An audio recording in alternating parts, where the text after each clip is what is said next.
Good morning, Freedom Family. My name's Marsha Jones, and today we're looking at embracing people in work. Mark gives us an incredible overview of the different types of work that were common in Jesus' day.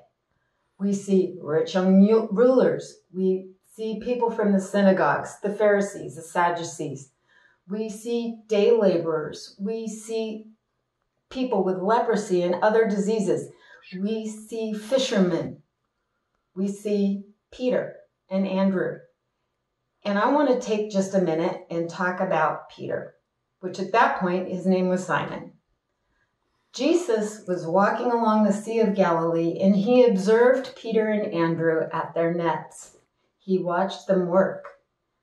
All he did was say, "Lay aside your nets and come and follow me." And the biggest, most important part of this is that they said yes. They set their livelihoods aside. Who knows how they paid their bills? We know Peter was married. We know that his mother-in-law lived with him because Jesus healed her.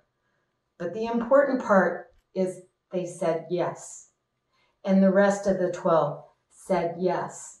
And his ministry was off and running. He was about the work of his Father, establishing the kingdom of God and bringing the good news to every single person who had ears to hear and the faith to believe. The disciples were not learned men. They were common men. And I've read different commentaries that said they weren't all the brightest tools in the shed. Peter was stubborn. He was volatile. He had a volatile temper. He was impulsive. He didn't use that discretionary shut-up gene that we all need sometimes. You don't need to say what you're thinking every single minute. And yet, Jesus, I think he knew everything about Peter the very first time he saw him. He knew he was impulsive. He knew he had a bad temper. But he also knew that he had the faith enough to say, "Ask me to come to you and I'll be a wave walker." He also knew that Peter was going to receive the revelation that Jesus was the Messiah, that he was the Son of God, and that revelation was going to be the rock that Jesus built his church upon.